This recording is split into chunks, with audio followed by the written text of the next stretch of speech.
Afternoon, ahi marie ko Evie Ashton tēnei.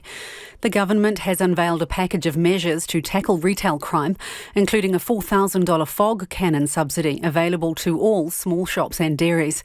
The announcement follows an outpouring of anger at the fatal stabbing of Auckland dairy worker Janak Patel last week. Prime Minister Jacinda Ardern says it's unacceptable shop owners and workers feel targeted. Today, we're saying if you feel vulnerable, we want you to be able to access support. A $4 million fund will also be set up to support councils in Auckland, Hamilton and Bay of Plenty to roll out crime prevention measures on a dollar-for-dollar basis. The $6 million Ramraid fund is being expanded as well to cover stores that have experienced aggravated robbery in the past year.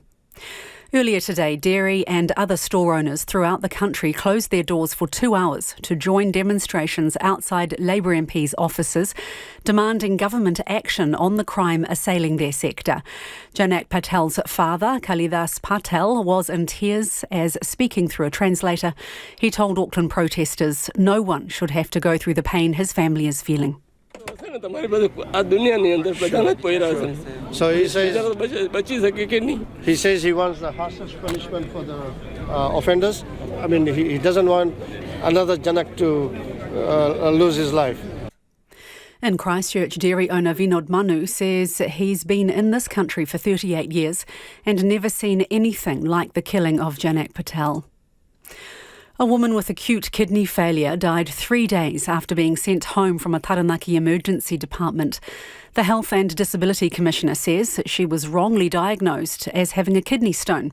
Soumya Bamiripati reports. Deputy Commissioner Vanessa Caldwell says the woman, in her 80s, was discharged after 5 hours in ED, but returned within days and only then diagnosed with the condition that caused her death. She says the junior doctor originally involved should have recognised the seriousness of the condition and admitted her to hospital. Ms Caldwell says the doctor's competence may need to be reviewed. She's also found the Taranaki DHB had inadequate handover processes, and it wasn't clear which senior doctor had oversight. One of the police officers who fired fatal shots, killing mentally ill man Jerem Toms 4.5 years ago, has told an inquest he feared for his life and that of a fellow officer. Mr Toms died after being shot 8 times as he ran away from officers following a 40-minute car chase that ended near Puhoi, north of Auckland, in March 2018. The officer says he believed Mr Toms intended to kill him and his colleague as he approached their vehicle with a machete in hand despite being told to drop it.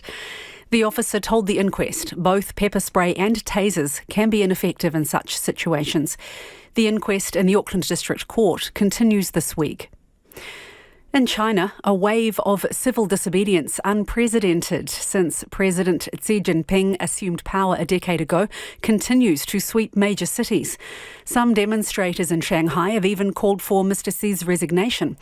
Shanghai resident Frank Tsai says he's surprised at the size of the protests and at some of the things being said. I haven't seen any protests of this scale in Shanghai the entire 15 years I've lived here. The past 2 or 3 decades, there have been thousands, tens of thousands of small-scale protests, usually about labor rights and against land grabs by officials, but very, very few targeting the central government and just basically nothing saying that she should step down. China has just recorded its highest number of daily COVID cases since the pandemic began, 31,500. To sport now, and the Black Sox need to put behind them a horror 7-0 hammering at the hands of the United States when they play world number 1 Argentina in the Men's Softball World Cup in Auckland tonight. Coach Mark Sorensen was bitterly disappointed with their performance, which was their first loss to the US at a World Cup since 1988. Pretty tough to win games when you don't score runs. So, it's not very often that we get 7 hits and don't score 1 run, but it's regrouping here. It's a long week, game a day. New Zealand have 1 win and a loss at the tournament so far. Germany have given themselves hope of avoiding a second straight early exit from the Football World Cup by snatching a 1-1 draw with Spain. Their hopes of reaching the last 16 were also helped by Costa Rica, who upset Japan 1-0. The result leaves the four-time champions facing a must-win match against Costa Rica in 4 days' time, and also means Spain have yet to... Excuse me, just lost that information for the moment. And also means Spain have yet to book their spot in the knockout phase of the tournament.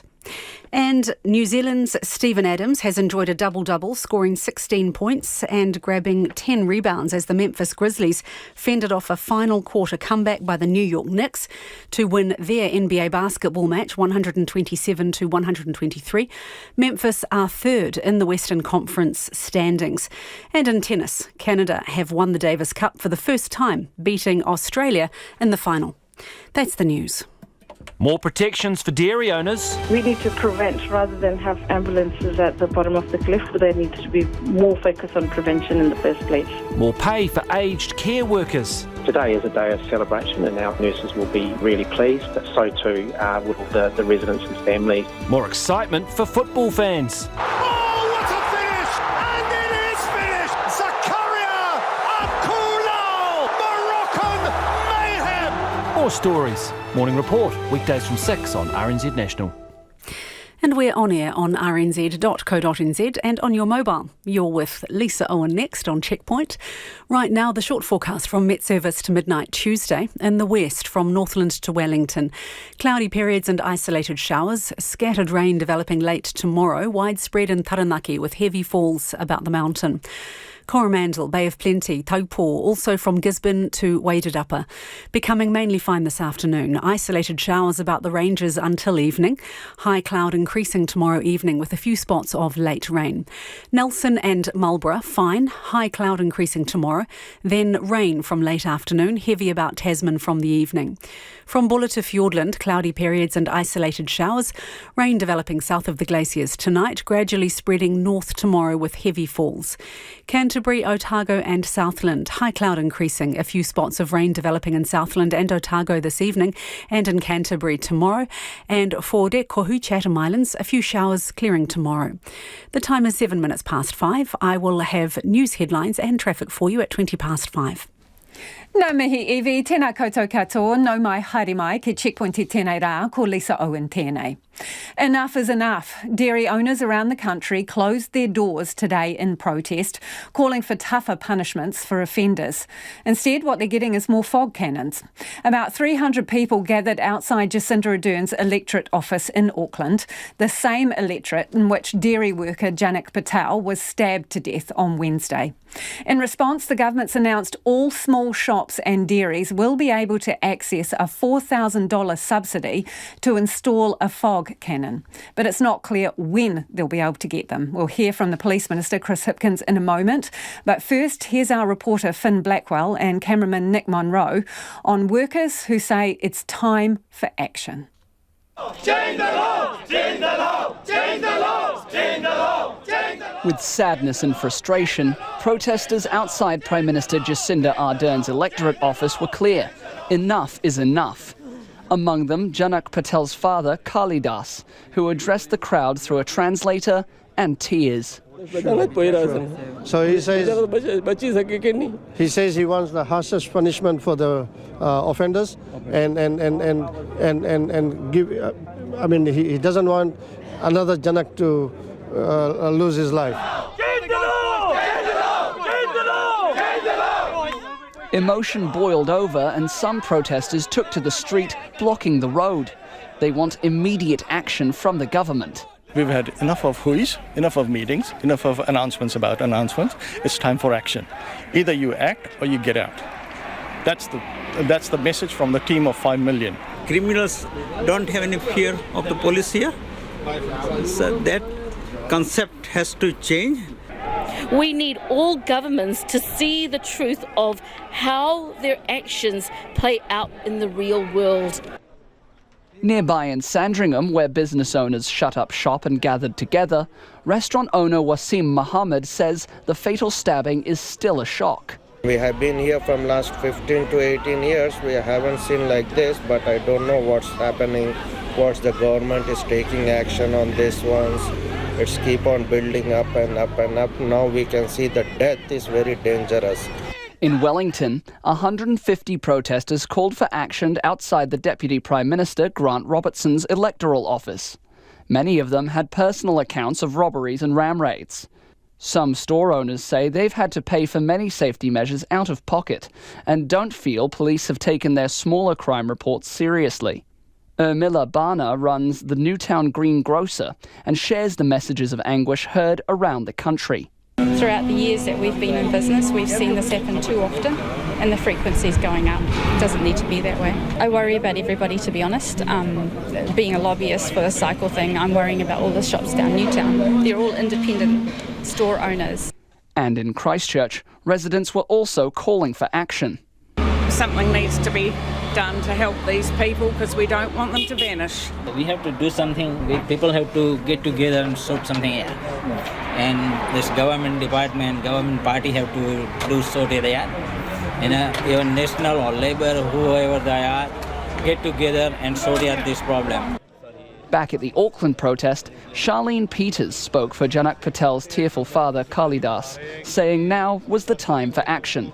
We don't want any more Janak Patels to go before the government starts to act. Our Prime Minister keeps talking repeatedly about the money that's being spent. We want accountability. Every dollar that goes off our taxpayers for these ram raids, they need to be accountable. A cry heard across the nation, one the Prime Minister says she's hearing. A few minutes ago, I spoke with Police Minister Chris Hipkins and asked him if a dairy owner applies for a fog cannon today, can they expect to get it before Christmas?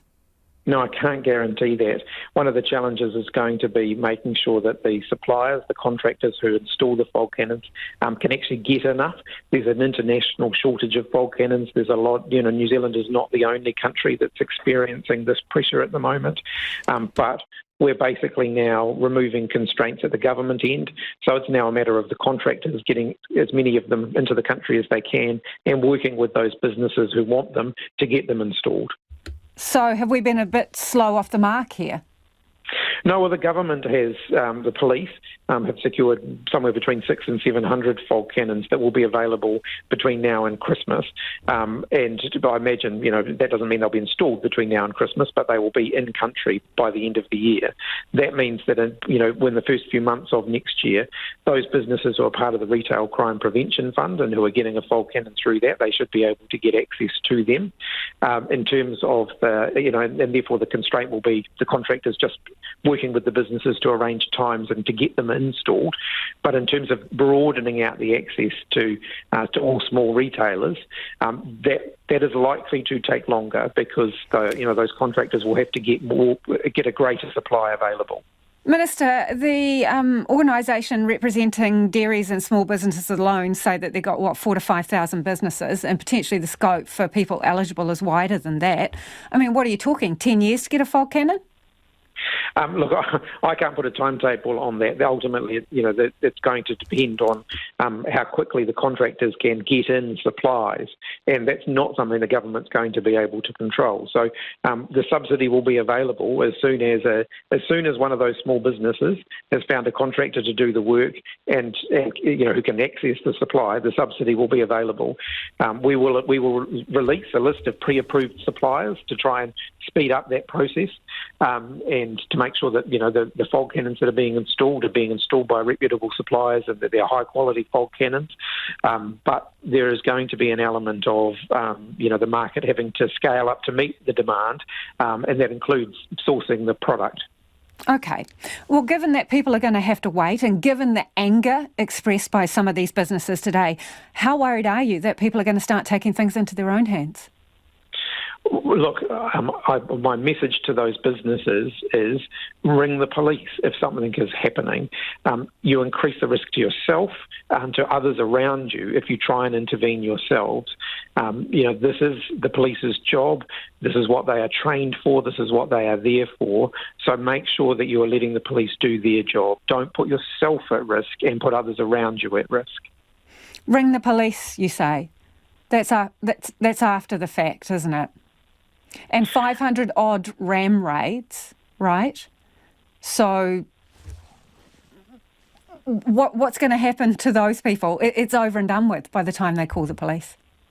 Well, look, in terms of the ram raids, that's why we're putting the focus, and we have been putting the focus in the last few months on getting extra security in place so that we can deter and prevent ram raids from happening in the first place.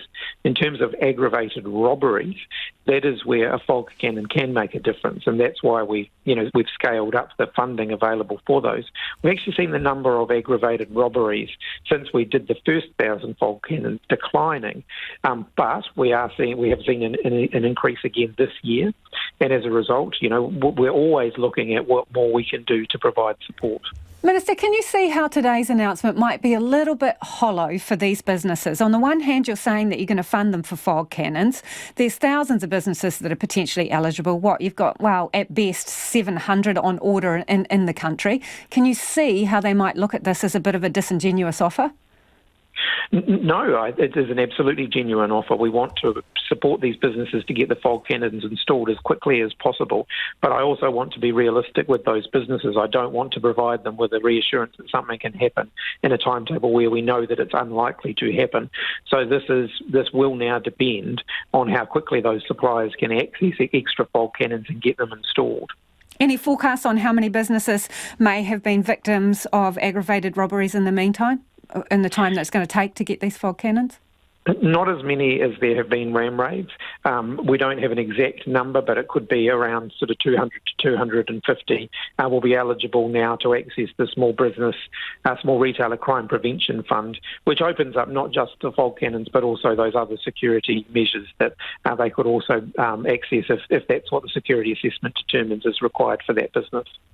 So you're giving money to councils as well for crime prevention, CCTV and increased lighting are some of the examples.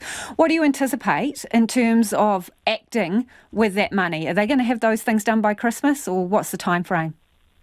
That'll ultimately be over to the councils. We'll be giving them the funding. How quickly they can do the work is really a matter for them. In some cases, councils have already done quite a lot of thinking around what they'd like to do, and they may even have people, on staff within the councils who can start. So you've placed no expectations on the Minister in terms of taking action quickly in order to get the money? No, the expectation is that the work will be done as quickly as possible, and that can include, extra street lighting. It can include CCTV. It could include bollards. It could include planter boxes. All of the sorts of things that apply to a greater range than just a single business. A lot of our focus has been on supporting individual businesses. This will now provide extra support for councils so that they can support, say, for example, a shopping area, and some of the smaller shopping areas are those where we know there's heightened anxiety and heightened risk, and councils will be able to work with them to address those concerns. Police Minister Chris Hipkins there. Would love to hear your thoughts on that one. Does this go far enough? Additional funding for fog cannons, $4 million being distributed around councils for additional security, including lights and CCTV. Is that enough? Text us on 2101. What more would you like to see? The email address is checkpoint@rnz.co.nz. It is almost 19 minutes after 5. Kia mau tonu mai. Stay with us. You're listening to Checkpoint on RNZ National. Protests have escalated in major cities in China in the most significant public display of defiance since Tiananmen Square. Demonstrators have gathered in the capital Beijing and the financial hub Shanghai with palpable anger at the country's zero COVID approach. Some on the streets are calling for President Xi Jinping to resign. Meanwhile, a BBC reporter was beaten and arrested by police while covering the Shanghai protest. In a video shared on social media, Ed Lawrence is seen being kicked by police in riot gear. As he's hauled away, he tells his colleague to call the consulate. Hey,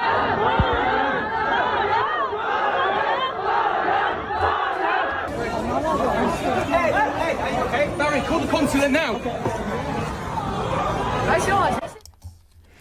In response, a BBC spokesperson said they had no official explanation or apology from Chinese authorities, except for a claim that they'd arrested him for his own good in case he caught COVID from the crowd. The BBC said they did not consider this a credible explanation. The surge of unrest was sparked by a fire in a tower block. 10 people died, and many believe the rescue effort was hampered by COVID rules, something authorities have denied. The BBC's Stephen McDonnell reports. It's not unusual to see acts of defiance in China, but this was something different.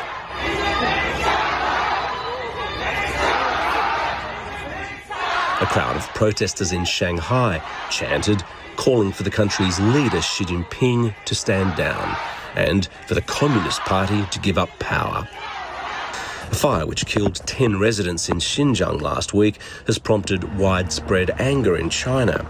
Zero COVID restrictions have been blamed for hampering people's escape and slowing the access for fire crews.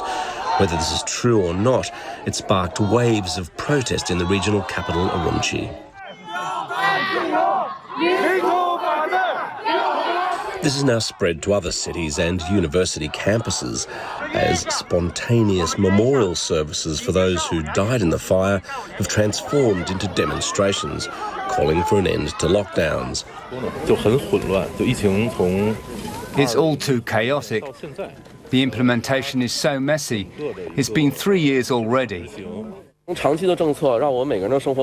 pandemic policy is prolonging our suffering. This policy is neither sustainable nor scientific.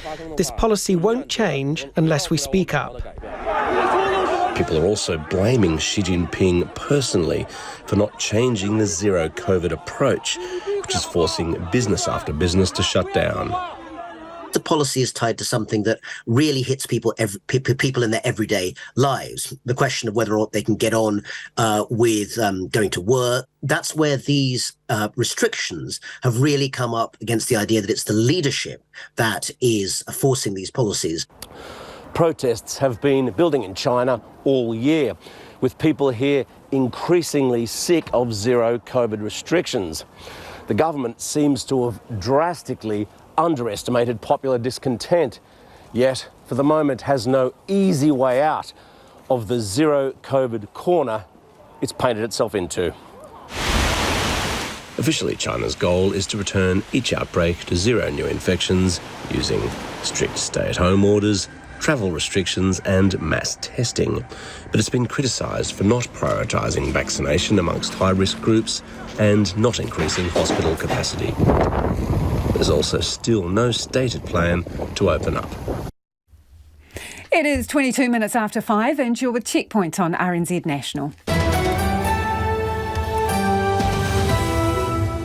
We're always interested in your feedback. Homai o whakaaro. Let us know your thoughts on anything you've heard on the programme this evening. Particularly interested in what you think of the government's plan to tackle retail crime and reoffending announced this afternoon. Extra funding for fog cannons. Text us 2101 or you can email us checkpoint@rnz.co.nz. It is time to get to the headlines now. Ko iwi anō tēnei. The Police Minister Chris Hipkins told Checkpoint there's a shortage of fog cannons and it will take time for all small shops and dairies to get access to them. The government this afternoon announced measures to tackle retail crime, including a $4,000 fog cannon subsidy. Prime Minister Jacinda Ardern says it's unacceptable that shop owners and workers feel targeted. Ms Ardern also admits there's a need to clarify the use of entrenchment after widespread criticism of the handling of one part of the Three Waters legislation. Labour has supported a Green Party amendment requiring 60% parliamentary support for any attempt to privatise water rather than the usual 50%. Jacinda Ardern says further discussion by the Business Select Committee is needed. Australia's terror threat level is being lowered from probable to possible for the first time in 8 years. It was boosted to probable after the emergence of the Islamic State movement in the Middle East. Security and Intelligence Chief Mike Burgess says, however, that Australia remains a potential terrorist target. And protesters in Beijing have been using sarcasm and wit to comply with police demands to stop chanting slogans. Anger has been mounting against China's tough COVID lockdowns, sparking protests across the country. Instead of chanting no more lockdowns, some are instead demanding more lockdowns, while others are holding up blank pieces of paper in a silent protest.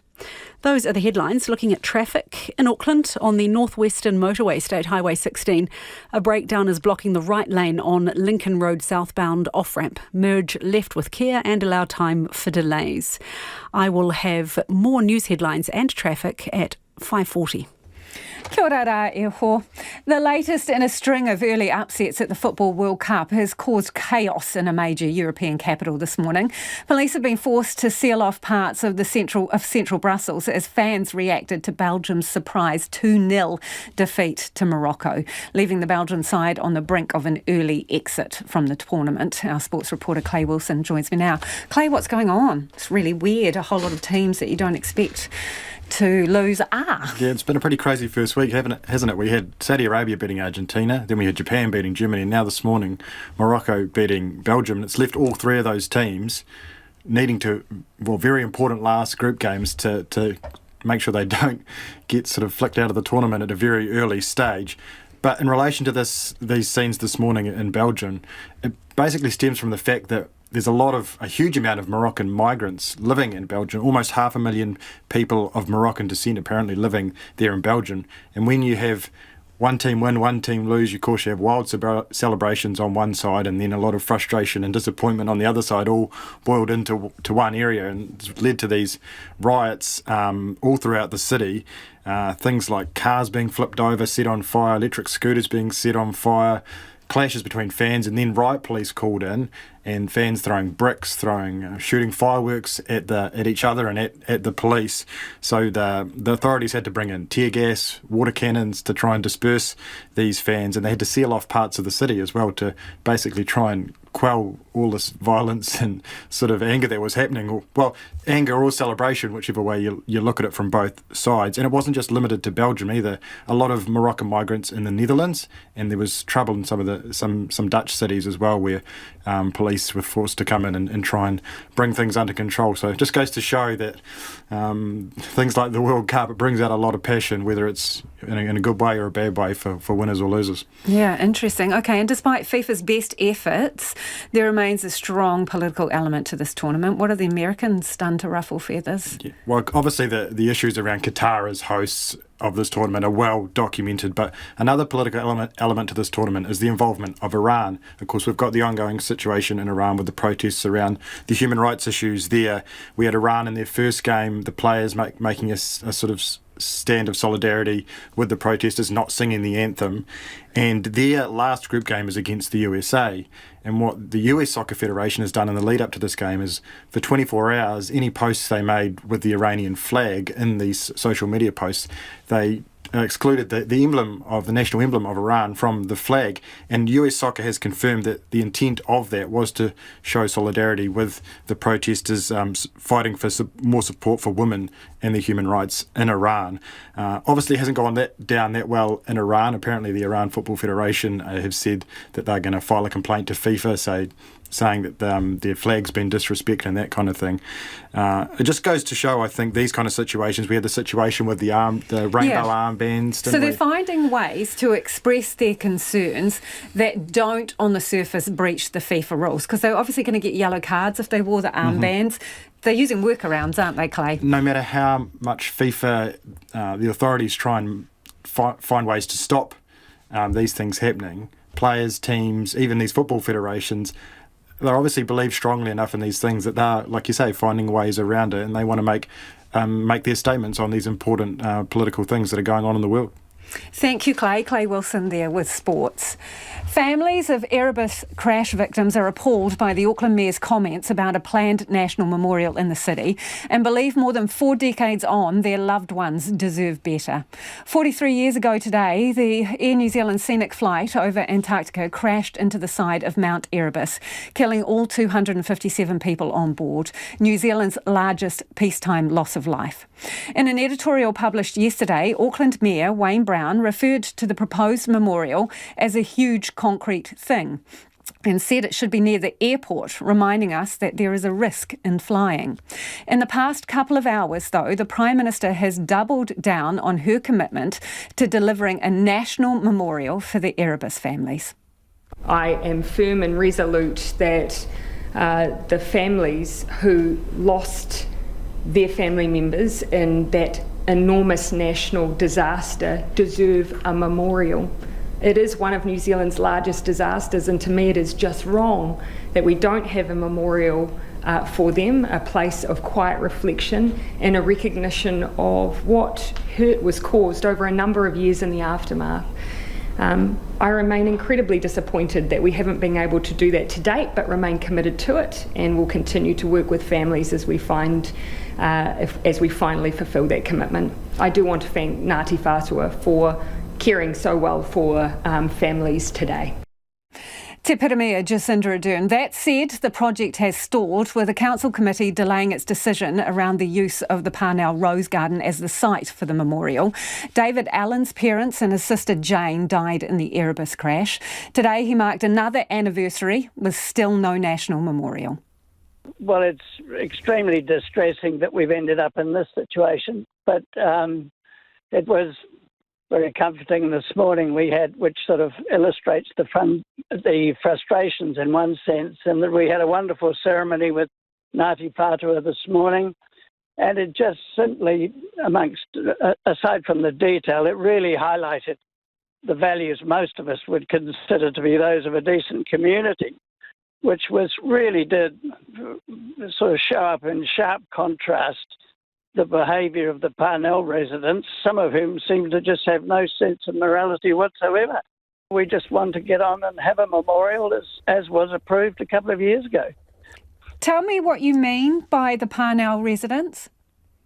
Well, the group that are actively opposing the memorial. And what would your message to them be today?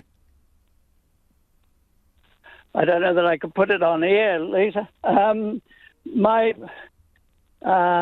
I can best answer that, I think, by saying that I understand that the last Waitemata Land Board meeting, there was wording to the effect that anger would be directed to the board and also to the structure itself and the families who visit if they proceed.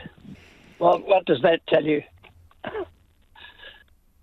Wayne Brown wrote an editorial published on the eve of the anniversary. Yes. He described the proposed memorial as a huge concrete thing and said surely this should be near the airport, perhaps reminding us that there is a risk in flying. What is your response to his comments? Frankly, annoyance and frustration, and I think ignorance to the extent that the whole process has been conducted over some time to get all the thoughts of the families as to what they would desire and the nature of the memorial, and the most important thing being simply that it had the names of all those that were lost. That's not recorded anywhere. And that it be in a park-like environment and not in a cemetery. Yeah, I think his comments are cruel, really. I don't think people realise just how distressed some people are at the moment. I can tell you of one person today who's just is absolutely distraught and can't even mention the names of those she lost without being incredibly distressed. So they need to understand how deep this goes for people. Tell me about that from your point of view, David. Accidents happen. That's a fact of life. But when you have dishonesty, misinformation, the government, was deplorable in its activities after the crash. So many years went by, and we're now where we're at. We finally got an apology from the government and Air New Zealand and the promise of a memorial. And now we just have this small group of people who seem to be completely removed from the rest of New Zealand. I think most people in New Zealand assume something is happening. They're just not focused on it. It's just getting this attention around Parnell, frankly. What would you like to happen now? I would like the memorial to proceed. Wayne Brown's comments in his editorial that I did see to the effect he wants to get things moving, and that if the Ministry of Culture and Heritage take legal action, he thinks that's a waste of taxpayers' money. I think he would be well advised to have a look at some of the councillors within Auckland who are moving motions to reconsider decisions that were made 2 years ago. You're talking about councillors who oppose this memorial going ahead. If Wayne Brown does not want to waste money on legal action, he should speak to those councillors or community board members. Yeah, I do. Is moving sites an option for the family? No. Not that no. So at 75, you're still waiting. You've waited more than half your life for this. 43, yes, correct. I find it worrying in a sense about our society. I just think we've had our worst civil disaster ever, 257 lives lost, and we can't even bring ourselves together to put a memorial up. What do you say to those people who object on the grounds that, well, it would potentially change the tone of the park? I think that's an illogical, factually incorrect and emotive statement. The memorial is going in a position that is less than 1% of the park. It would be a place to gather, honour and respect those lost. It's an asset for the community. It educates, records and reminds people. And that was David Allen. His parents and his sister died in the Erebus crash. Let us know your thoughts on that memorial. Should it go ahead at the Parnell Rose Garden? If not, why? Where should it go in your view? Text us 2101 or you can email checkpoints@rnz.co.nz.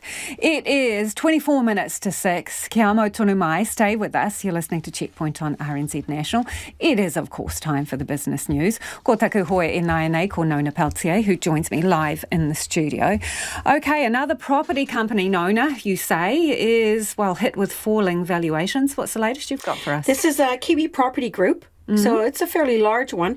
Hefty half-year loss. We're talking a loss of $151.1 million, and that compares with $143 million profit the year earlier. The reason why? $213 million drop in the valuation of the company's asset there. So they own some pretty big ones, including Sylvia Park, for example. So overall, we're seeing that right across the property sector, not just houses, but commercial buildings too. Certainly, we've seen that right through the reporting season. But, it's not unexpected. This is what you expect to see. And don't forget, these companies have seen massive gains over a number of years. And the argument is it's on paper, isn't it? Yeah. Unless they sell the asset. That's right. Unlike people, it's like anything. You don't realize that loss unless you sell. But for property companies, they have to report that into their bottom line because the asset is an income-generating property, right? So, but speaking of income, their rental income jumped 6.3%. That was $100 million they made, and mostly driven there by the Sylvia Park Mall, which has done very well. They also sold an office block in Wellington for $48 million. So overall, when you take away the valuation loss, it's not a bad result. Aged care company, this is Third Age, and they say pay parity for some nurses won't be enough. What are they worried about? Yeah, this is interesting. So this is a company that's has a mix of services for aged care. So they have beds and they have general practice, so doctors and clinicians and so on that keep people in their home longer and out of aged care facilities longer. So they're saying that the increase, the $200 million announced today by the government, that's an annual $200 million increase to provide pay equity or parity between nurses in the public sector, nurses in the private sector. There are 40,000 beds, aged care beds in the private sector. And I don't think really very many at all in the public sector. So it's pretty much a private investment story, right? But he's saying, this fellow I spoke to, his name is Tony Y. He's the chief executive. He's saying the general practice has been excluded. And that's a problem because it will just move more of the problem into the sector where there's services and out of the sector where there are fewer services because the pay issue is persistent across all aspects of healthcare. He's saying it should be all around, all nurses, everybody should get pay equity. Shouldn't be just some and not others. And he said because it creates distortions in the people move industry. to get the Yes, they'll increase. move to get the service. And he said, but there's only 40,000 beds. And there is like an awful lot of people needing aged care and a growing demand. So overall, the company's net profit was pretty modest. It was cut by more than half to $324,000. That's not a lot of money for a big company. The year earlier, they made $672,000. Revenue was stronger, 61% gain to $4.6 million. But of course, those costs cutting into their bottom line. And so, overall, both companies today in the market dropped 0.5% in value, their share price. But the top 50 index, it fell 0.2%, a 74-point drop to 11,308. That's not particularly surprising because of unrest in China over the excessively long lockdown there for COVID. That's unsettled the market for sure. It's really rattled it. And we saw a flight back to the US dollar. So the Kiwi was steady at 62.1 US cents, just slightly down from where we were, but 92.8 Australian, which is still up there, and 51.5 British pence. Thank you, Nona. Nona Peltier with business news there. Now, let's get to some of your feedback. A lot of it coming in on the government announcement today, fog cannons. Dairy and small business owners closed up shop for 2 hours to protest. They want harsher penalties. This listener says, fog cannons are all good and well, but we do need to crack down on the criminals as well.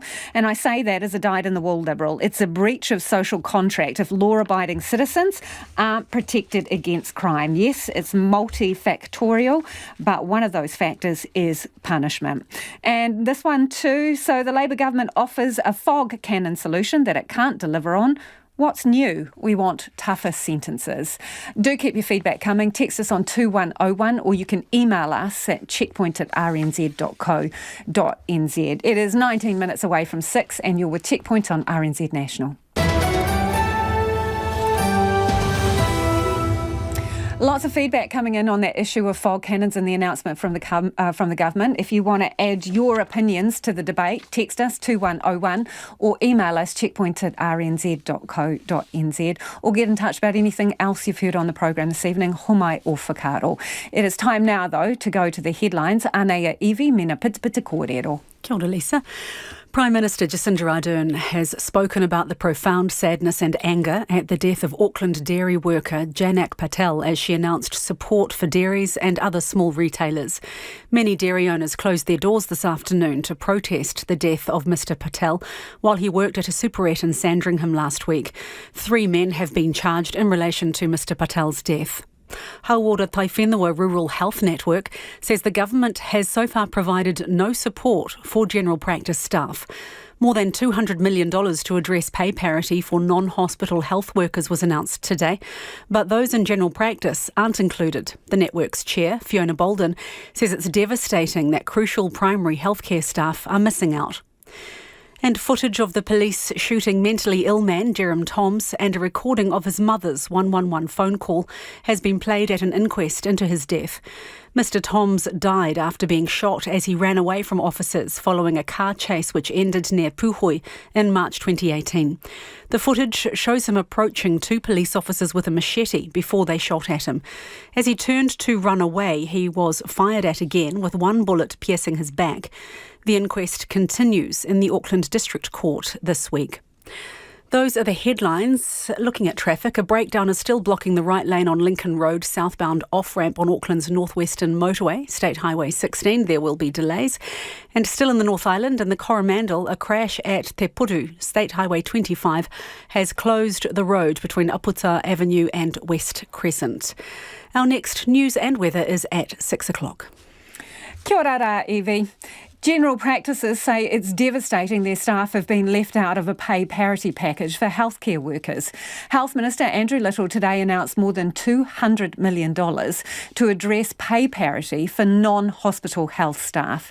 But general practices were left out because Minister Little said he had seen no real evidence of pay difference despite being supplied with figures. Neva Chittick reports.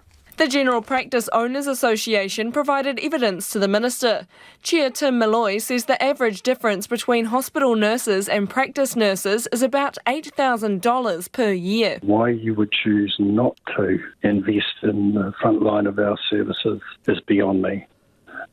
My concern is that it's also essentially insulting to our nurses, particularly as they were essentially the front line of care for most of the COVID and continue to be so. He says general practices will have to compromise other services without the funding. For us to stay in business, we are going to have to remunerate our nurses at an equitable rate with our Te Whatuora colleagues, or we're going to lose them. Dr Malloy says small urban or remote rural practices are likely to be the worst affected by staff loss.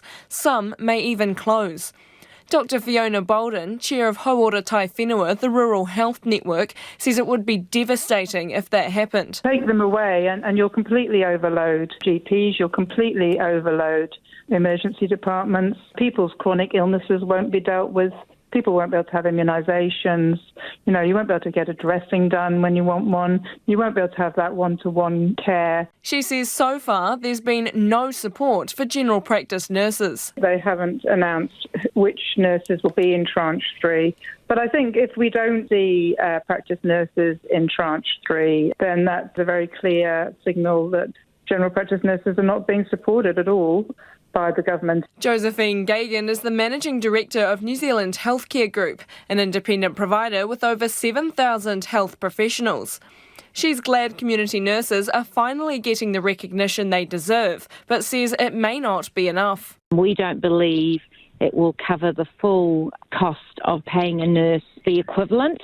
We've only just had the communication, and all we've been told is that we're second on the list and that the funding will be a contribution only. Ms Gagan says nurses also need the pay now, not in 4 to 6 months' time. Any delay, will just mean that those nurses have to continue working without the increases, which we don't really think is satisfactory. Andrew Little says aged care facilities, hospices, home care support, Māori and Pacific healthcare organisations will be prioritised for funding by April next year.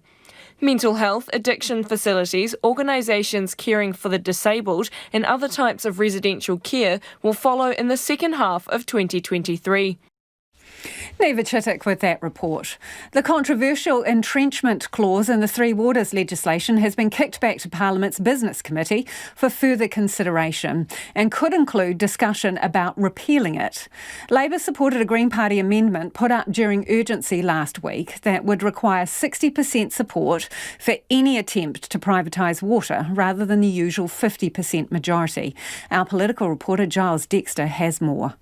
Entrenchment provisions are usually only reserved for electoral law, such as the recent changes to the Māori Electoral Option Bill or the upcoming debate on lowering the voting age. The idea is that requiring a 75% supermajority safeguards legislation from being overturned by a future government.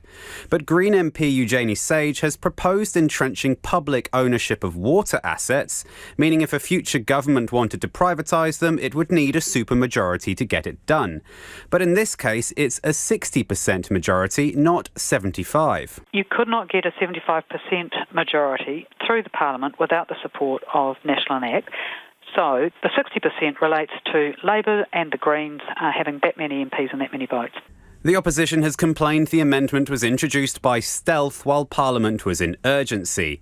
Eugenie Sage disagrees, arguing the Greens' support for a 60% entrenchment was flagged in the Select Committee report. It should have been clear to anyone reading the Select Committee report that the Greens wanted these provisions to safeguard public ownership to be protected. National's Justice spokesperson Paul Goldsmith calls it skullduggery, saying National has no intention of privatising water. The breaking convention and moving into ways which we've never done in New Zealand before. And ACT leader David Seymour says no parliament should be able to bind a future parliament to matters outside electoral law. Privatisation is a red herring here. Both ACT and National said if we win the next election, we will transfer the assets back to councils. This entrenchment means 60% would be required to do that, but traditionally in New Zealand, If you win the election with a majority, you are the government. It's not just opposition MPs who have raised concerns. Professor Andrew Geddes is one of 8 public law academics who have sent an open letter to the government objecting to the way the amendment was introduced. He says it sets a dangerous precedent. The risk is if you do it for this one piece of policy, why not do it for any piece of policy? The Prime Minister agrees the concerns are legitimate. Our plan is to go back to the Business Committee, discuss where entrenchment is used more broadly and look to resolve the issue. Both Jacinda Ardern and Leader of the House Chris Hipkins say they weren't aware around the lowering to 60% until after the fact. A spokesperson for Local Government Minister Nanaia Mahuta says the changes were put forward by the Greens and redirected RNZ to Eugenie Sage. Eugenie Sage says there were negotiations but wouldn't say when. The government will recognise the political risk of inflaming tensions further around Three Waters and will likely be seeking a way to walk back the amendment without losing valuable sitting time in the last sitting block of the year. That report from Giles Dexter. It is 10 minutes to 6. Kia mau tonu mai. Stay with us. You're listening to Checkpoint on RNZ National. Let's get to some more of your feedback now on the proposed Erebus memorial for the Parnell Rose Gardens. Chris has got in touch to say Auckland International Airport is a special place, doesn't belong in the Parnell Rose Gardens, in my opinion. Melanie, on the other hand, says the memorial should go ahead. It is long overdue. Excellent reasoning from Mr. Allen. Someone else says the night of that crash is etched in my memory as an 18-year-old. I'm now 60. Terrible, terrible night for all New Zealanders who shared in their loss. Let's stop wasting time and build the memorial. Not suitable place in Dovemeyer Park, says this listener, should be near the airport or Motat or the Christchurch Aviation Museum. Jen, on the other hand, has this to say. I absolutely think the Erebus Memorial should go ahead in Parnell. I have no connection to the disaster, but it is such an important part of New Zealand's history, both the disaster and the appalling government actions. I would take my kids there to teach and remember. I can't believe how painful this must be for the families. Just get on with it, Jen says. Do keep your feedback coming, 2101 on text, or you can email checkpoint@rnz.co.nz. The mothers of Russian soldiers have launched a petition calling for an end to sending Russian troops to Ukraine. Russia has been forced to send conscripts as the war in Ukraine drags on, but there are reports conscripts are being mistreated or having to fight with only scant weapons and food. To face down critics, Russian President Vladimir Putin has been meeting a group of hand-picked mothers of soldiers. CNN's Fred Pleitgen has more. The Russian president meeting those he knows are a backbone of the combat effort in Ukraine. Soldiers' mothers, many of whom have lost their sons. My heart bleeds and my soul freezes. Dark memories cloud my mind.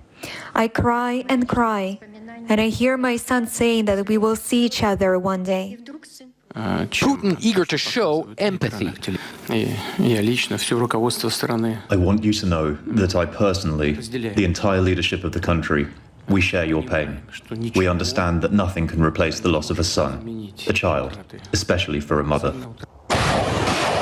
As the war in Ukraine, what Russia calls the special military operation, drags on and casualties mount, an increasing number of wives and mothers are calling on Russia's president to help their husbands and sons. Valentina Melnikova heads the Russian Soldiers' Mothers Committee and says her group and many others were not invited to meet the president. Why didn't they take these women who recorded the videos? How many of them are there? 50 people? Well, bring them to Moscow. Put them in the hall, not too close to Putin. No, they didn't want to. They wanted to handpick others. The Russian military says it has mobilized more than 300,000 Russians from September to November. But complaints have been mounting, from old, rusty weapons to a lack of food and poor housing conditions, as this video uploaded to social media purports to show. This is how we live. No command, no officers, nothing. Here you can see how guys settled, fixed up the window. We have no supply of provisions, no food. They said, survive on your own. It's up to you. Well, the logistics turned out to be completely unprepared for what has been happening for 9 months. The front line is long, there are a lot of units, there are a lot of people there, and the army should do this. They should feed, clothe, and provide medical care. Russia doesn't regularly update its casualty figures, but it's clear many families are grieving. This a ceremony for fallen soldiers in the Irkutsk region. They are true heroes. They did it in the interests of our state, in interests of all of us, of our fatherland. And the Russian president knows more mothers and wives will have to sacrifice as there seems no end in sight to the war in Ukraine. Queenstowns' rental crisis continues to squeeze the town's most vulnerable residents. Prices are skyrocketing, with single-bedroom units going for $500 or more per week. And landlords feel so emboldened they'll often raise listed prices once they see interest in a rental. Timothy Brown has more.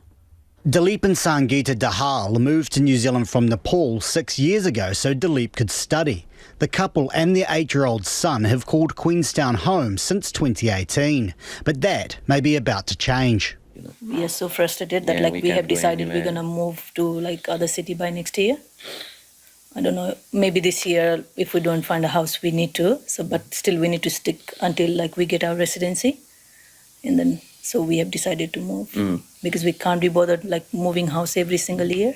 Sangeeta says they have little choice. This is the home for us now. This is second home for us. We don't want to move, but we are forced. Sometimes I wake up at midnight to check the listings because I wanted to be the first to apply for the property, but it never happens.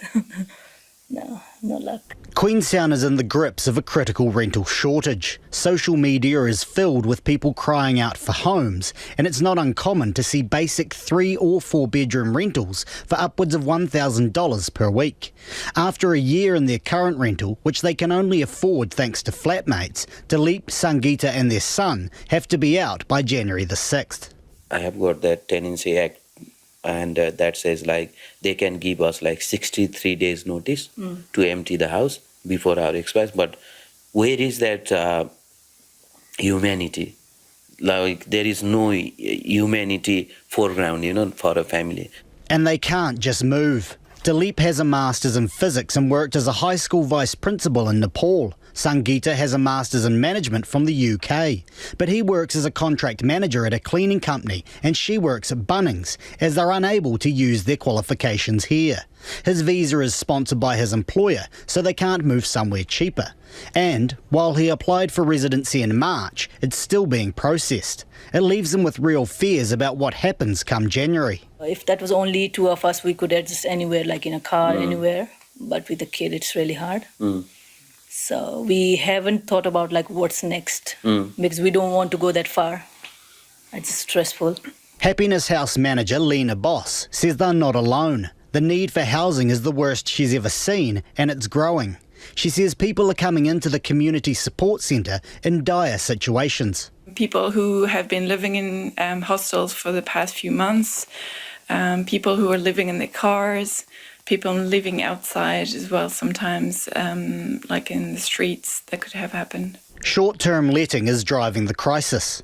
About 1,500 homes are listed on Airbnb, and 1 in 16 of all households in the Queenstown Lakes district is now on the Community Housing Trust's waiting list for an affordable home. Wigma Silva is one of the lucky ones. He's managed to find a rental after going to countless viewings and competing with dozens of people at each. He believes greed is to blame. It's not just about your pocket, really. We want to work, we want to live, we want a little bit of dignity. We want to have a home to sleep. I don't think we're asking for much. Recently elected Queenstown Lakes District Councillor and owner of tourism business iFly, Matt Wong, says it's exacerbating the district's worker shortage. We're hearing it from employers who are trying to employ people coming into the district And the one thing that's the hamstring for the new employees is they can't find anywhere to live. So they only last here a couple of weeks. They find actually extremely challenging to find a permanent place and they move on. He says there's no silver bullet and the council needs greater central government support to address affordability. That report from Timothy Brown, and if you want to see the video version, do check it out. We'll put it up on our webpage. Some of your feedback before the news on dairies and the fog cannon funding. This person says, come on, Chris Hipkins, you got the job because you are a rare, competent person in this government. If fog cannons are the best you can come up with, it is time to stand aside. Shameful. Someone else praises government, saying, well done, government, with extra assistance to dairies. Apart from giving the owners guns, can't see what more the government can do. That is Mike from Taupo getting in touch there. Mary says, at home we've put up a fence, we've installed alarm systems and cameras at our own cost. Isn't it up to all who want extra security to get on and do it and not wait for the government to provide? RNZ News at 6 o'clock. Good evening. Kia ora tātou, ko Evie Ashton tēnei. The police minister can't say how long it might take for small shops and dairies that want a fog cannon for security reasons to get one. Following the outpouring of anger at the fatal stabbing of Auckland dairy worker Janak Patel, the government has announced it's making it easier to get the crime deterrent. The superette where Mr Patel was working had been turned down for one. Now small businesses will be able to get a $4,000 subsidy to help pay for a fog cannon, but Chris Hipkins told Checkpoint he can't guarantee when they will actually get them. One of the challenges is going to be making sure that the suppliers, the contractors who install the fog cannons, can actually get enough. There's an international shortage of fog cannons. There's a lot, New Zealand is not the only country that's experiencing this pressure at the moment. A $4 million government fund will also be set up to support councils in Auckland, Hamilton and Bay of Plenty introduce crime prevention measures on a dollar-for-dollar basis.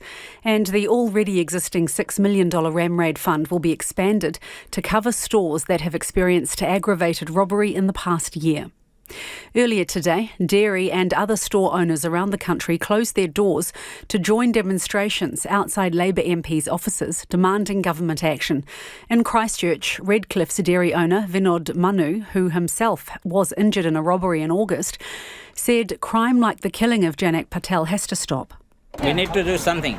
This ongoing problem it's not only for dairies, but look at this, all in the small businesses, different retail store, supermarket. How long are we going to be like that? This is not in New Zealand. I've been here for 38 years and we never seen anything like that crime. In Auckland, Janak Patel's father, Kalidas Patel, was in tears as, speaking through a translator, he told protesters no one should have to go through the pain his family's feeling. The Prime Minister admits there's a need to clarify the use of entrenchment after widespread criticism of the part of the Three Waters legislation. Labour supported a Green Party amendment requiring 60% parliamentary support for any attempt to privatise water, rather than the usual just over 50%. Here's our political editor, Jane Patterson. The amendment, passed under urgency last week, took many constitutional lawyers and indeed MPs by surprise. It's prompted accusations the change was slipped through in secret, extending entrenchment beyond the convention of only applying to electoral law. Jacinda Ardern acknowledges it is a novel use of entrenchment and has asked Parliament's Business Committee to consider guidelines for its use. MPs are also likely to discuss repealing this particular provision. Hauora Tai Whenua Rural Health Network says it's devastating general practice staff aren't included in a new health sector pay parity package. The government's spending more than $200 million on addressing pay parity for non-hospital health staff. Network Chair Fiona Bolden says the exclusion of GP staff may force isolated rural practices to reduce their services. She says that without help, practices can't afford to pay staff the same as their hospital counterparts and may lose them as a result. It's devastating because we know that our nurses are very much underpaid compared to their DHB counterparts. And they have been underpaid for quite some time now, and there is no obvious time as to when this is going to be rectified. An unprecedented wave of anti-government protest sparked by tough COVID restrictions is shaking major Chinese cities.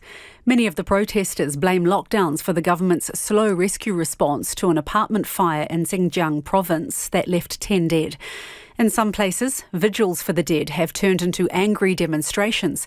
These protesters' words have been translated.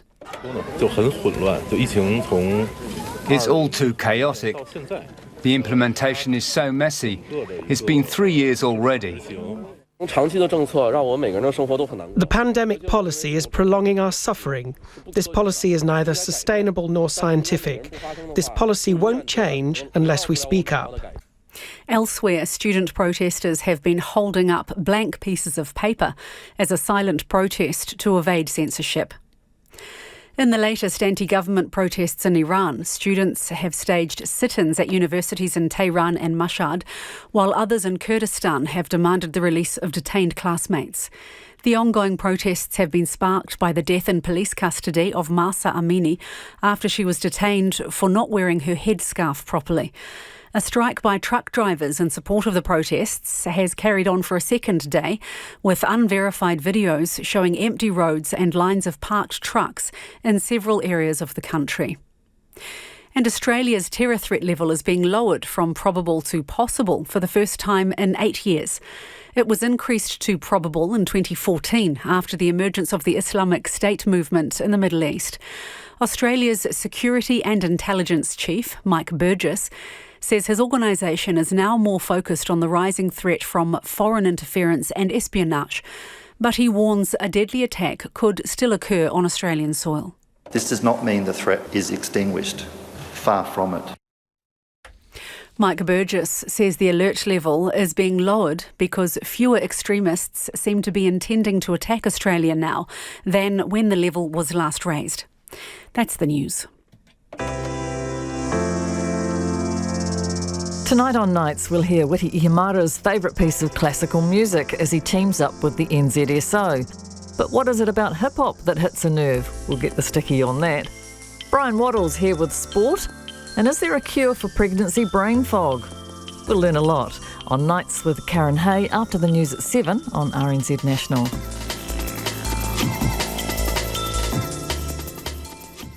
And we're funded through New Zealand On Air. We're on air on rnz.co.nz and on your mobile with the RNZ app. You're back with Lisa Owen next on Checkpoint.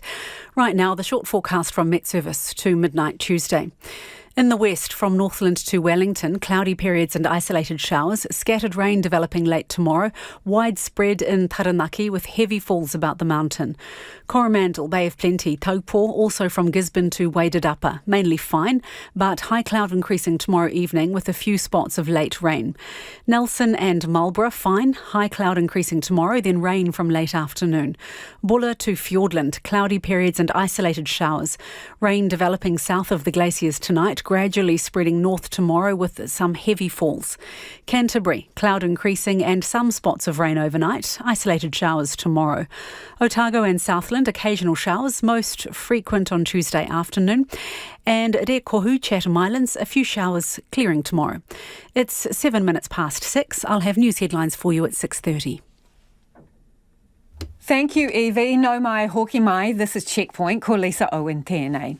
Dairy owners want tougher penalties for violent crime in the wake of last week's fatal stabbing, but what they're getting is extra funding for fog cannons. Many closed their stores for 2 hours and about 300 people gathered outside Jacinda Ardern's electorate office in Auckland, the same electorate where dairy worker Janak Patel was stabbed to death. And this afternoon, the government announced all small shops and dairies will be able to access a $4,000 subsidy to install a fog cannon, but the wait could be months or longer. Sandringham Business Association Chair Chithan Chitiboma joins us now. Kia ora. First of all, I want to start with the protests. A number of people turned out today. How are they feeling? Good evening, everyone. They were so charged today. We were all charged. Emotions were super high.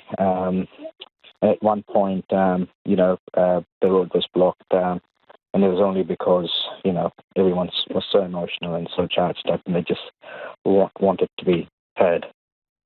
What would you say the dominant emotion was? Are they angry, sad? Angry, very angry, because time and time we see dairy workers, this is not the first dairy owner death. This is not the first time dairy owners were attacked this way, and liquor store owners, and this is a repeated trauma that they face day in and day out, and they just want solutions, they want answers. Tristan, today the government announced more funding for fog cannons, saying all small businesses and dairies will get this subsidy. What is your response to that policy? All great announcements, all good band-aids, not going to solve the problem. So what more do you want? Okay, so we know the youth crime's up. We know serious crime is up. We need to change the law. We need to look at youth offending a bit more seriously. We need to look at people that are on e-bail, bail, 501 deportees living in the community. How many of them are living? Are they recruiting these youth? How are they affecting our society? We need broader conversations around that. We need to look at these youth families, if they are being supported by benefits, and if they are, we need to ask serious questions to these parents as to why the youth are out offending. Are you suggesting that benefits should be taken away from people where a child in that household is committing crimes? I don't think they deserve taxpayers' money if they can't take care of their children and they want to go out and offend. No, they do not deserve my taxes. So we don't know that all offenders are actually the children of beneficiaries, though, do we? No, we need to do. That's why we need to discuss. We need to investigate. We need more information on this matter. So cut off benefits, if that is the case. Correct. Also, people have been calling for harsher penalties, and I just want to play you a little piece of audio from the Police Minister, Chris Hipkins, where he lays out the penalties that are currently available, and then we'll talk about it. Here he is. The penalties, if you look at it, are quite harsh at the moment. So a burglary of a retail business has a potential penalty of 10 years in prison. An aggravated robbery has potentially 14 years in prison. So these are already relatively harsh sentences. So 10 and 14 years, Tristan, what would be an appropriate sentence in your view? 10 and 14 years on sentences, but are they in the jail for that long? Are they being bailed before then, aren't they? I'm not sure. So that's why we are in discussions with corrections and police to get more information on that. So would you like the number of years, the maximum number of years that you could be sentenced for extended, and if so, to what? I don't necessarily have an issue with the maximum jail time, the jail to 10, 14 years. All this sounds okay, but I have a feeling that they are not actually in jail for that long. So, are you concerned that people are being paroled, and would you therefore like people to be forced to serve their entire sentence behind bars? There needs to be some minimum sentencing where they cannot be just bailed out. They go in and they get out in 6 or 12 months' time.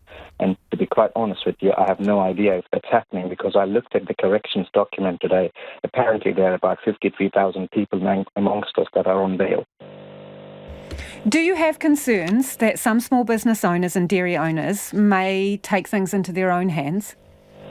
100%. I'm very concerned because... What makes you that concerned? What are you hearing? The protest from today, I never thought it would be so charged. What are people telling you? Are they telling you that they have weapons? What are they saying? They're saying that they'll end up doing something, and they're crying out for help. So if we don't act, and if we don't think outside the box, and if we don't get some real solutions on the ground, probably we will see a dairy owner behind bars very soon. Yeah, so when they tell you they will act, what do you take that to mean? They'll defend themselves and they'll probably end up killing the other side. Do you know whether people are arming themselves? Yes. What with? Hockey sticks. And what are you saying to them about that? I tried to reason with them today, and they weren't very kind to me. So are they not listening to you? It's gone past that point, yes. Appreciate your time this evening. Thank you very much for joining us. That is the Sandringham Business Association Chair, Chithin Chitiboma there. Do let us know your thoughts. Text us on 2101 or you can email us checkpoint@rnz.co.nz. Protesters on the streets of major cities in China are calling for President Xi Jinping to resign. There's been growing frustration as Beijing continues to enforce its zero COVID policy. Anger has boiled over after a fire in a tower block killed 10 people, and the protesters say the rescue effort was hampered by stringent COVID rules. In Beijing, Deutsche Welle correspondent Fabian Kritschimmer says protesters have been shouting slogans against the ruling party. At least several thousands, I would guess, protesters. They are clustered into several groups. It is peaceful, but they are shouting really very critical slogans. For example, the country belongs to the people, not to the party, etc. It's really quite remarkable. Mostly young people here. It's 1 a.m. In the nighttime, and still a lot of people here. It's not escalating. It seems peaceful, but also mood is quite explosive. I think many people are very frustrated here. He says some of the police seem to sympathise with protesters. Because in Shanghai, at least one big police bus has been filled up with people who got arrested. Here in Beijing, I haven't seen many arrests so far, but I mean, those protests are still ongoing. We have to see in the next several days whether there will be a big crackdown. But to be honest, many of the police personnel that I've seen and also talked to briefly, they also seem a little bit fed up. I mean, I think they're rather cautious. They even have some sympathy for the anger of the people. So right now, it's relatively peaceful. The big crackdown has at least not yet happened, but I fear for the worst, of course. Meanwhile, CNN's Selena Wang was confronted by police outside the American embassy in Beijing. I'm in the center of a protest in Beijing right now. They're chanting that they don't want COVID tests. They want freedom. They've been chanting this for hours. People have gathered here in the center of Beijing to protest the COVID measures. We are in Taoyang district. This is the city center. This is also where the authorities have urged people to stay at home because the COVID outbreak is severe here. Now, the area is also important because this is where the American embassy is over there. There are many foreign embassies over here. There is a heavy police presence. I am surrounded by police. They're telling me to shift in a little bit. And if we just turn the camera around, you'll see there is a row of police. There is mostly young people who have gathered here. And many people are also holding white papers in their hands, which is a sign of solidarity against censorship. The BBC's Stephen McDonnell says many people blame Xi Jinping as mass testing and lockdowns have continued. The crowd gathered in the financial capital Shanghai, then the chant went up, calling for Xi Jinping to step down and for the Communist Party to give up power. Many here blame China's leader directly for allowing the COVID crisis to continue, but publicly calling for his resignation is a dangerous move which risks imprisonment. Yet the government seems to have underestimated the extent to which zero COVID fatigue has been building in the community. The protests have erupted in Beijing, Shanghai, Wuhan and Chengdu and other provincial cities. The China Director of Human Rights Watch, Sophie Richardson, says she is worried for people arrested in the protests. These are not isolated incidents, and the way that people are reinforcing one another's messages of solidarity all across the country is both extremely moving and courageous, but we also worry about what the authorities' response will be. It's incumbent on the Chinese authorities to clarify the whereabouts, well-being, and status of everyone they've detained in the last couple of days around these protests. And it is 18 minutes after 6. You're with Checkpoints on RNZ National. To Australia, where Scott Morrison's secret portfolio scandal goes on, the government there is moving to censure the former Prime Minister over his self-appointed ministerial roles. But it's facing opposition from his former Liberal Party. An independent inquiry found Scott Morrison's decision to secretly take on several portfolios during the COVID pandemic was corrosive of trust in government. Prime Minister Anthony Albanese has has accepted all the report's recommendations and says he'll move a censure motion against Mr Morrison in the House of Representatives this week. We will introduce legislation later this week to make sure that this can never ever happen again. And this week as well, the House will be moving a censure motion in the member for Cook as a result of the findings of Virginia Bell in the inquiry. I note the rather extraordinary comments by the manager of opposition business, who has said that the issue of the relationship between the former PM and his ministers is a matter for them. This wasn't about the relationship between the former Prime Minister and his ministers. It's not a personal relationship between two mates over what happened down the pub. This is about accountability of our democratic system and whether the Parliament was functioning properly, and about the relationship between the Prime Minister and the people of Australia. Opposition frontbencher James Patterson says Mr Morrison was wrong to take on the extra portfolios, but he says the censure move is politically motivated. I mean, I don't think it's an accident the Prime Minister released the report on Friday afternoon before a Victorian election, trying to damage our brand, and is now trying to seek political advantage in the House. That's understandable that the government wants to do that, but we're more interested in fixing the problem structurally. To the US now, where a 19-year-old woman is appealing to be able to say goodbye when her father is executed in the next 36 hours. Lawyers are working desperately for a last-ditch stay of execution for Kevin Johnson, a black man convicted of killing a white police officer. Now, even a special investigating prosecutor hired by the state of Missouri is calling for the execution to be stopped. His investigation found the trial was infected by racial discrimination. In the latest twist in the case, Mr Johnson's 19-year-old daughter has been denied the right to be present at her father's execution. The state's rules prevent people under 21 seeing an execution. The PBC's Peter Goffin has more. Special Prosecutor Edward Keenan was appointed by the state of Missouri to review Kevin Johnson's case, and his findings were damning. Racist prosecution techniques infected Johnson's conviction and death sentence, he wrote.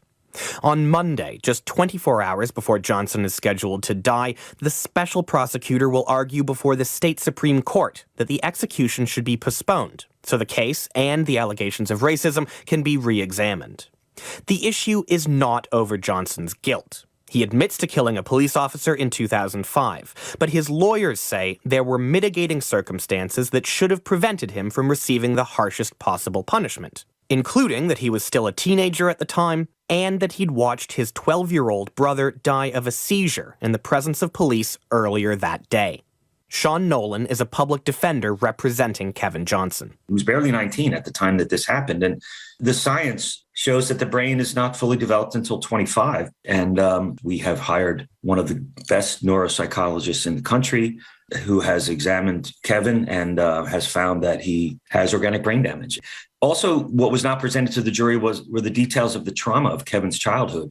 By the time he was 4 years old, he was shipped out of his family, sent off to various different relatives who spent more time beating him than raising him. The defense and the special prosecutor say the reason those factors were not taken into consideration was racial bias on the part of the prosecuting attorney, Robert McCullough. In legal arguments, Special Prosecutor Keenan says there is evidence that Mr. McCullough tried to keep black people off the jury in Johnson's case. He also says that over the course of his career, Robert McCullough prosecuted 4 black men accused of killing police officers, and he pursued the death penalty in each case. But he did not pursue the death penalty in the one case of a white man killing a police officer. Mr. Keenan further says that Mr. McCullough formally invited that white defendant to submit mitigating evidence that would help him avoid the death penalty. But he did not make similar offers to any of the black defendants. Mr. Keenan says he's seen no discernible, legitimate reason that the black and white defendants should have been treated differently. He says Mr. McCullough, who was voted out of his job as St. Louis County Prosecutor in 2018, refused to speak to him during his review. The BBC was also unable to reach Mr. McCullough for comment, but in a recent interview with a local newspaper, he denied ever showing bias in a case. This is not the first time that Mr. McCullough has come under scrutiny for a case involving police and race. In 2014, he was accused of failing to pursue justice for Michael Brown, an 18-year-old black man shot to death by a white police officer in Ferguson, Missouri. That killing and a grand jury's decision not to charge the officer sparked mass protest in Ferguson and the first wave of the Black Lives Matter movement. They're calling it a mega drought. Parts of southwestern United States are now the driest they've been in 1,200 years.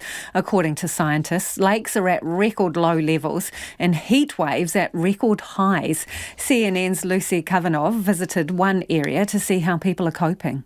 This picture-perfect but parched corner of Arizona is the Rio Verde foothills, an unincorporated expanse of upscale homes and sprawling ranches about an hour's drive from downtown Phoenix. Under here is a 5,000-gallon water tank. Karen Nabity loved her little slice of paradise until it began to run dry. What keeps you up at night? Water, water, water. Neighbors' wells have begun to dry up, others harvesting rainwater as an extra buffer. This is the stockpile that's about to go into the house to be used to flush our toilets.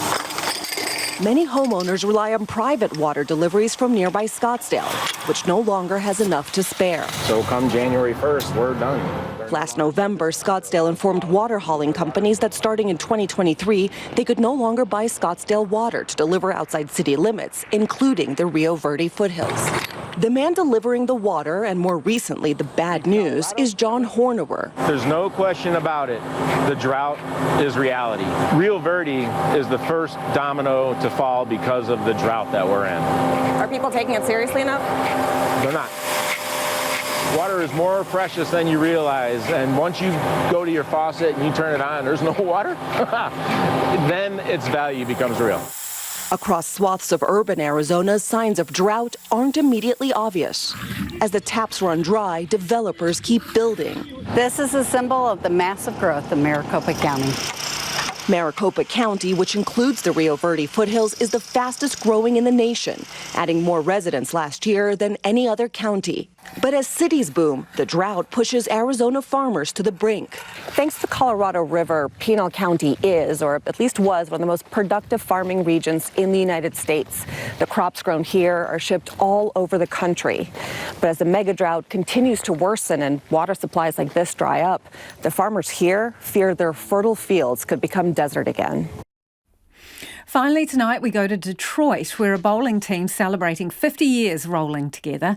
But there's something special about this squad of strikers. They're all blind. As Priya Mann explains, the sport is right up their alley. Oh my gosh, yeah, it is 50 years. Oh my gosh. Carla Fields has been a member of the Macomb Blind Bowling League since the 70s. I'm not a very good bowler, but I enjoy doing it. And I enjoy being with my friends, and it's getting out and doing things and, having a good time. The team has been meeting at Fraser Star Lanes in East Point every Wednesday since 1998. This is my freedom. This is where I can, like I says, my day off, come in and have some fun and shoot the breeze with everybody. Have a couple cold pops and then go on home. The league is celebrating 50 years this year. A lot of the people that started this up 50 years ago, unfortunately, aren't around anymore. But they set the basis that started this league, and we're just fortunate to keep it going every year. It's been a safe space for the blind and visually impaired to bowl, compete, and have fun. All in the game. Oh my God! Just because you're visually impaired does not mean that you can't bowl, because we do have guide rails that you can, a person can follow if need be along the approach. Over the decades, their numbers have dwindled from a peak of 60 members to 16 today. I always invite anybody that's interested to come in and give it a try. Never say you can't do anything unless you've tried it. For this league to be around for so many years, I am surprised. I really am. You may not have as many people as we used to, but it's beautiful that we are still hanging in there. They're hoping new members will join and carry on the league's legacy. If you don't let the disability take over you, and you can have fun with it. They think they're finished. Okay. They believe that there's nothing else that they can do. And to know that, oh, you mean tell me y'all have a blind bowling league? You mean, are you saying that seriously, that the blind people can actually bowl? And so it made me feel great. It's amazing, and I hope we continue to grow and have lots more years to come. 50 years as a bowling team, pretty good innings. One more piece of feedback before we head off on plans for the Erebus Memorial at the Parnell Rose Gardens. What a shameful situation in Parnell. I would think it an honour to be selected as the place for families to remember their loved ones in a peaceful, beautiful setting. It ought to be a privilege to be the place that gives comfort to so many. Allow the families and friends of the Erebus victims their peace and welcome the memorial. You would be welcomed in Canterbury, this listener says. Now, that is all we have got time for this evening. Don't forget the Late News team will keep you updated throughout the night. And if you missed anything on the program, you can always find Checkpoint on Spotify, Apple or wherever you get your podcasts from. Ko te kaupapa tuatahi a pōpō, and tomorrow from 5 a.m, first up we'll be speaking to a fog cannon installer after the government announcement they will be subsidising businesses at risk from criminals. So do tune into that conversation 5 a.m. tomorrow. RNZ News headlines at 6:30. Good evening, kia ora tātou. I'm Evie Ashton. Sandringham Business Association Chair Chithin Chitiboma has told Checkpoint some dairy owners are arming themselves with hockey sticks due to fear of violent robberies. Small retail businesses can now get a $4,000 subsidy towards a fog cannon to boost security, but supply problems mean they may have to wait months or longer. And the Prime Minister admits there's a need to clarify the use of entrenchment following widespread criticism of that part of the Three Waters legislation. Those are the headlines. Our next News and Weather is at 7. Pacific Waves, delving deeper into the major Pacific stories of the week in Aotearoa, New Zealand, the region and the world. I bring you interviews with Pacific newsmakers, experts and commentators in their fields, as well as up-to-date coverage from our talented team here at RNZ Pacific and our correspondents on the ground in the region. Pacific Waves, 8:15 weeknights on RNZ National. Kia ora anō, you're with Evie Ashton and you're listening to Trending Now. Today on The Detail, what do closer trade ties with Vietnam mean for New Zealand? This is a frontier market. It's not easy. You've got to hustle, you've got to work really hard, but it's got all the hallmarks of a market that's going to be really important for New Zealand's future. It's got similarities to what we might have experienced 15 years ago in a market like China. You've got this fast-growing middle class. They want New Zealand products. They want imported products. I think it does hold a really strong future for New Zealand. That's New Zealand Trade and Enterprise Trade Commissioner Joe Nelson talking about doing business in Vietnam. The name of our country is a fairly common sight on the streets of Hanoi or Saigon, usually on signs followed by the name of a fruit. Maybe it's our trademark kiwi fruit, or the humble apple, a staple for our supermarket shelves, but a premium good in places where jackfruit and mango are so plentiful. Kiwi Zespri xin chào. Kiwi Zespri tăng cường vitamin C, giúp hệ miễn dịch khỏe mạnh nữa. Các cậu không phải là hồng xiêm sao?